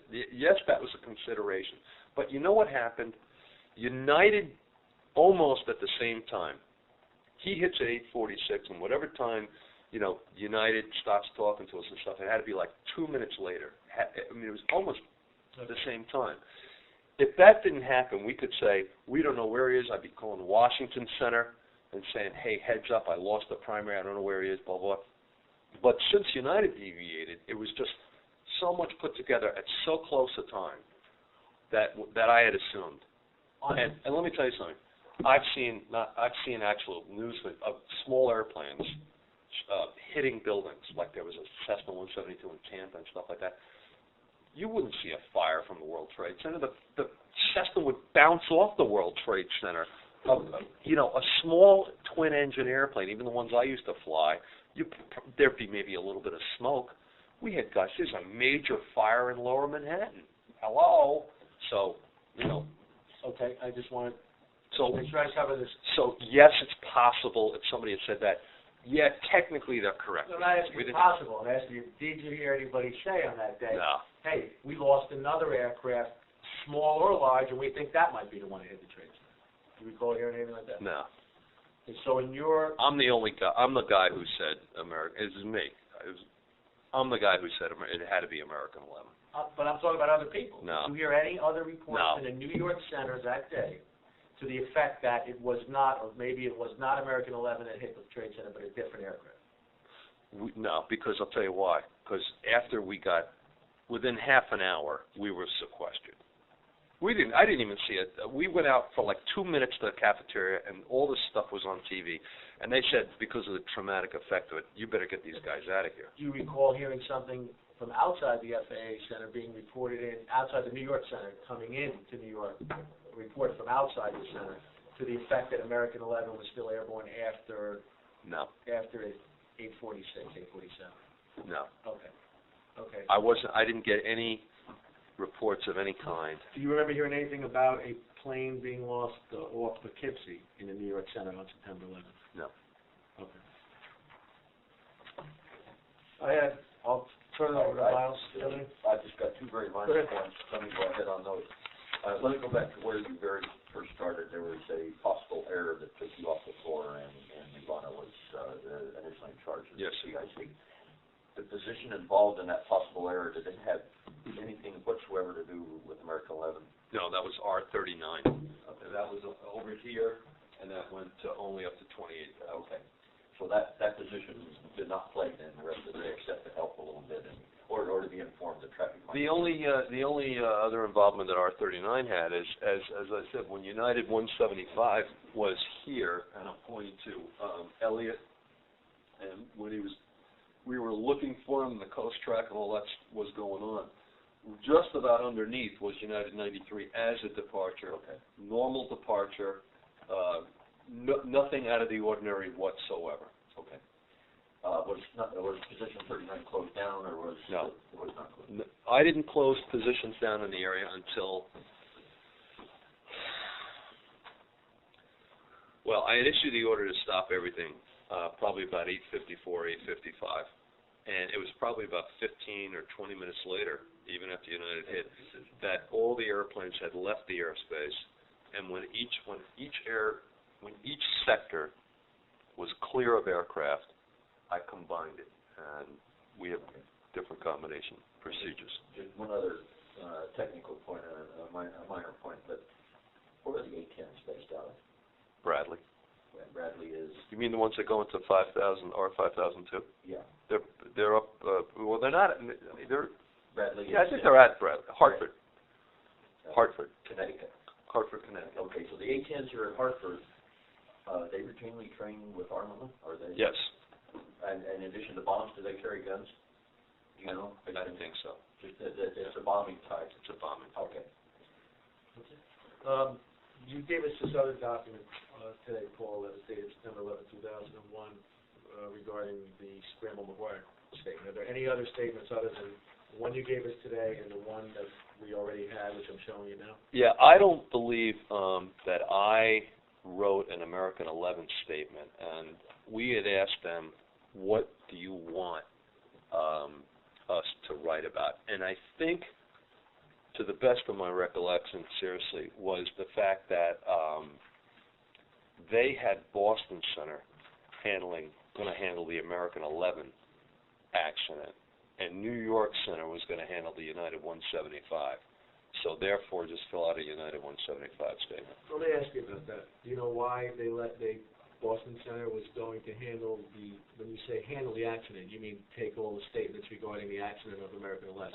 Usually the facility that has control of the airspace or the airplane that's involved in an incident will do the paperwork, reference incidents, line accidents. Well, the accident of American 11 occurred in New York City. Right. It wasn't New York Center airspace. Whose airspace was it? Well, it would be New York TRACON, and then it would be LaGuardia Tower. I mean, you could say that airspace, the building is actually, below, airspace. But certainly it's closer to being New York's airspace than Boston, right? If you go up, you go through like 3 different people, and then it's New York Centers. But you don't understand what I'm saying? Right, but I'm saying it's talking Boston. ground level. I understand that, but Boston took the statements on American Airlines 11, to your knowledge, right? Yes. And did that make sense to you, being that the accident occurred in New York City, the incident? It could have gone either way, but mostly, so much of American 11 happened in Boston. It didn't strike me as being totally unusual. I was a little surprised because I had involvement and I was never asked. I mean, let me be candid with you. Yeah, let's. You guys are the first people that I've ever talked to in over 2 years about what went on. Nobody has asked anything. You're the first group to come here. I'm just asking this because I'm perplexed by why they did the package versus us. Now you say a lot went on in Boston. Well, the airplane was, they had communication. They lost comms in Boston. They lost transponder. Lost the transponder in Boston. They were making calls to New York Center. That airplane, American, we never knew what his altitude was. He could have been. But would you agree that it did enter? They knew after the accident occurred. Okay, and when they asked for these statements, at that time they knew that American 11 traveled through New York's airspace, New York Center and TRACON. Well, afterwards they knew that. Afterwards. Okay, fair enough. Afterwards they knew that it went from New York Center and TRACON space. Let me, just for a moment, jump here. The technical point is that no one ever knew, because you didn't have an altitude on it, that it was ever in your airspace. Right, that's what I'm saying. Right. I don't even know. I've never even seen any radar altitude data on American to this day. But doesn't that defy the reality of the fact that you guys were treating it as if it was in your airspace and were directing traffic to try to find it, and were clearing traffic as if it was in your airspace? You're absolutely correct. Okay, and the reason we were is because some Boston Center said the last known was flight level 290. Now, what And again, what's the mindset of a controller, supervisor, FAA, maybe in general, on a hijacking? They're going to go to Cuba. They're going to hold people hostage. They want money or something. You know, not they're going to crash airplanes. They're going to land somewhere, and they'll tell us if they want to land, and we'll cooperate. Let me see if I can put it a different way. There was a last known altitude of 29,000 feet, correct? And that was confirmed at some point in Boston. Boston Center told my controller that on landline, yeah. And there was at that point there was a transponder on, so that's pretty confirmed information. And at some point that aircraft was at 29,000 feet. Right? Probably that's what the controller was getting. It was probably his last altitude that he saw, and that's where they were probably getting. In hindsight, after the accident occurred, is there any way you can get from 29,000 feet in Boston to hit the World Trade Center at, let's say, below 2,000 feet? Oh, yeah. Without entering New York City? Without entering New York Center? Yes. Okay. Very easily. Okay. Could you do that without hitting New York TRACON? No. Okay. Which puts it in Eastern region and not New England region. Yes. And you're part of Eastern region. Yes. Okay. So you were never asked to give a statement specific to your recollection of what happened with American 11? Correct. Did you find that to be odd? Yes. You had involvement with American 11? Yes. Did you ever ask anybody, well, don't you want to hear what I have to say about 11 being that crash too and I was involved with it? Yes. What were you told? When they want it, they'll ask you for it. Who's they? The FAA. You know who will ask me for it? Who? Well, they. I mean, the FAA is an entity. Somebody will come to me. In other words, it was like, you don't need to write a statement, you don't need to volunteer. Thank you. Who did you raise? My manager, Who? Sam Shelton. Sam Shelton? Yeah. And is he still here? Yes. Okay, what position does he have today? Operations manager. Okay. I said, coordinating. Administrative. Right. That's on the administrative side. Right. He's in charge of Area B. And everybody, the deputy and the chief, they're all here. Let me just follow up on that point. So, 9/11's done with, and now we're in the aftermath, and we're trying to put the pieces together what happened. That's no longer on the ops side, that's on the admin side to do all of that. Correct. Your boss at that point is Sam, and your only operational relationship with Bruce and Mike has had to do with the events that day. The aftermath is handled in the administrative chain. Correct. So you never did you So if they wanted, in other words, if they had wanted a statement from me referencing American 11, more than likely, if they followed protocol, they would have gone through Sam and had him get me to write a statement. If the verbal statement that you gave later that morning when you said everybody was sort of brought up by Bob Ott to this room, you would have any problem if we were to listen to that verbal statement, would you? No. Okay. I guess lastly, let me ask you, Paul, if you were a commissioner on the September 11th commission and you were looking at making recommendations to Congress and the administration regarding vis-a-vis aviation issues, what recommendations, if any, would you suggest to make the aviation industry even safer than it is today?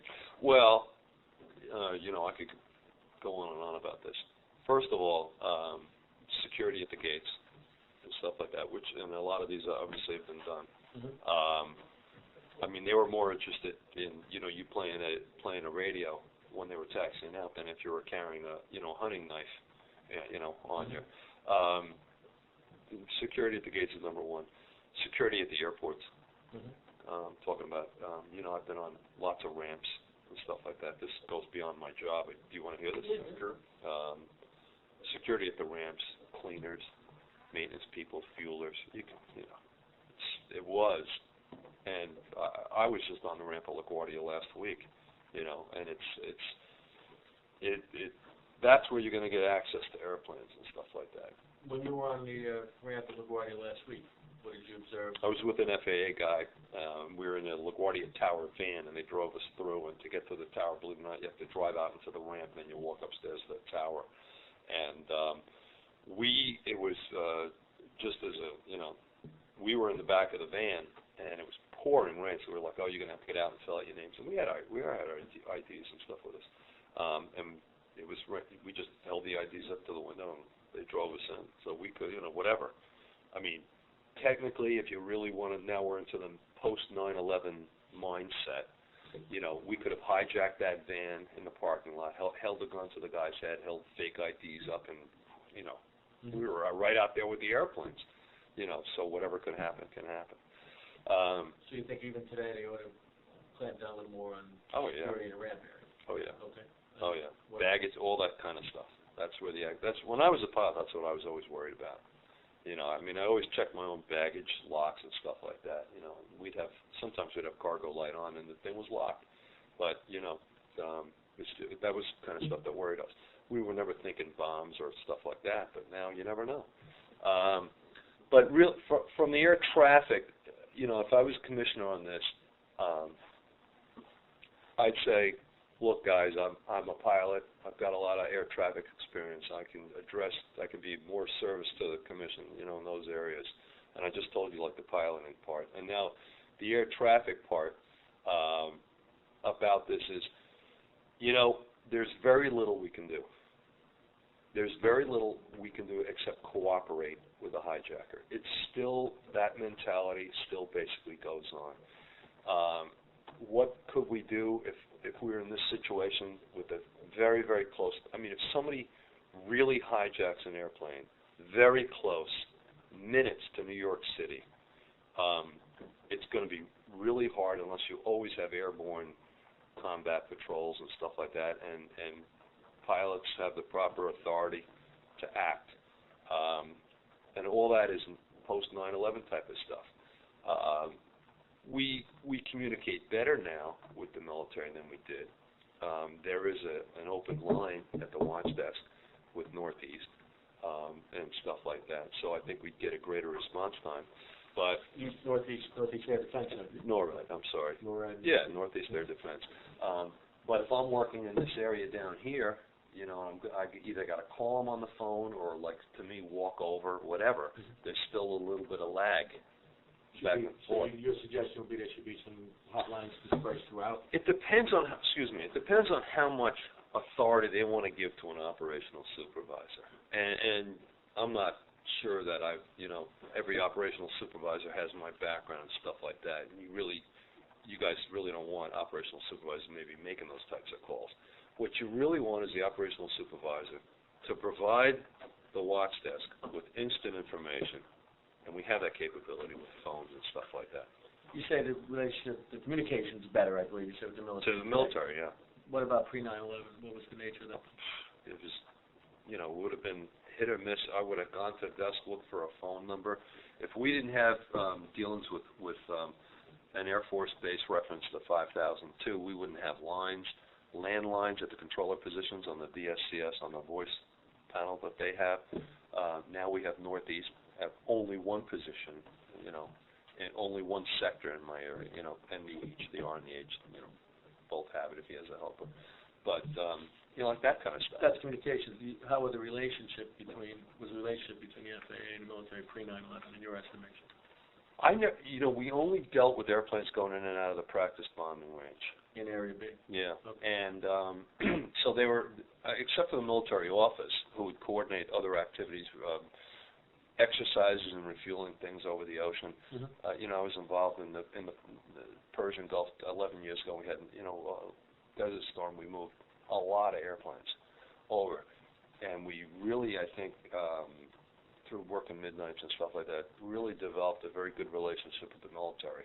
We treated them like first-class citizens, and they were extremely appreciative of it, and, we all supported their mission and felt compassion, for our people in there and so forth.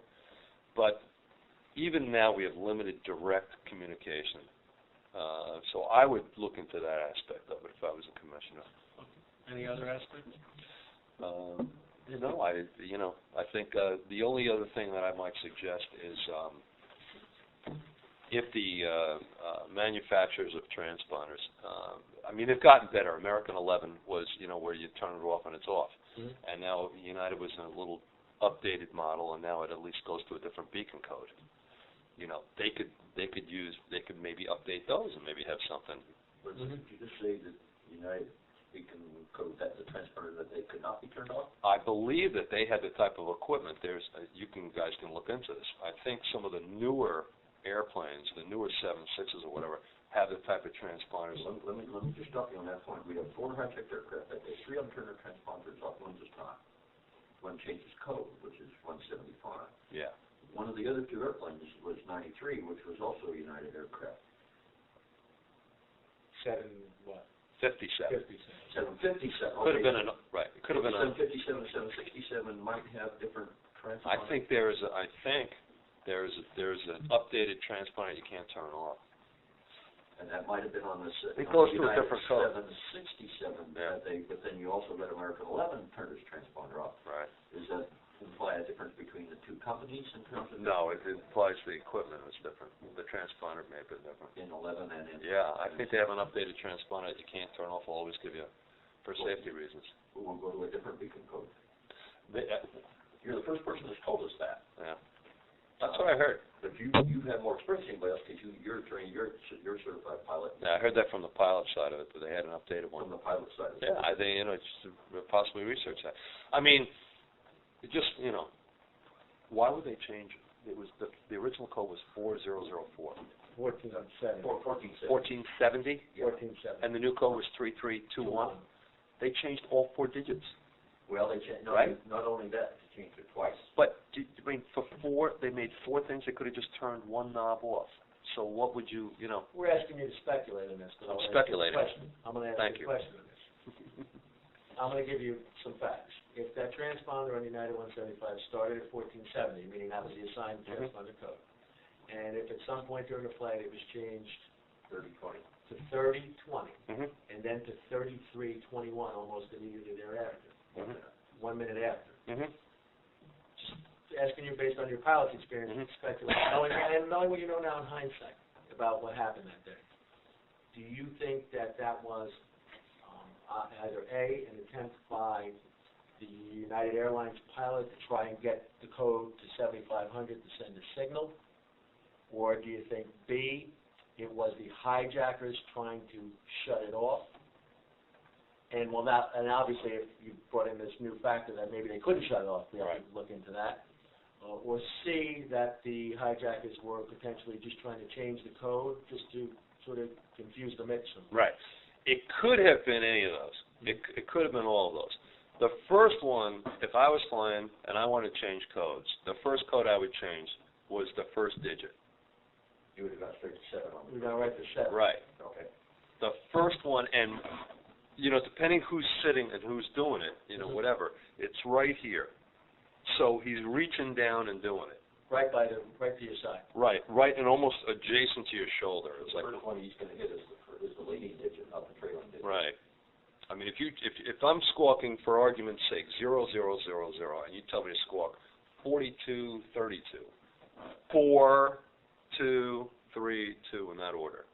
That's just the way you're trained to do it as a pilot, and that's the way you do it. So if you're looking at a change of code like that, look at the first digit and see at the first. But if you didn't get finished with the first digit, you wouldn't really go to the second digit either. Right, the first digit would have been changed. It could have been. I think it's more likely that my personal thought is that there was no off switch, and they just scrambled it. In an attempt to turn it off, or it didn't go off. And they got maybe frustrated or tried to, like that was on their little checklist or whatever things to do, and they couldn't turn it off, and they got frustrated, so they changed it. But you change it one little digit. What was it? 1470 was it? 1470. You go to 1471, and it's going to come up a limited data block. And it's the same effect on the So stroke. The computer's not going to recognize 1470. And last report, you said that might have been on their checklist. And in that regard, if you go to flight school and you try and take some lessons, Yes. are you taught pretty early on that what the codes are for hijack or emergency, that there are ways to... Yeah, pretty early on. So in your estimation, that if the hijackers took flight lessons, they probably would have learned Oh, they would have. pretty early on that... For their level, for even to fly manually a 767 or something like that, even though it's still an airplane with controls and all this and that, they would have definitely known, that the pilots were trying to indicate something. But I'm sure they never got to that point. Okay. They would have known where the transponder was, and they would have known. Oh yeah.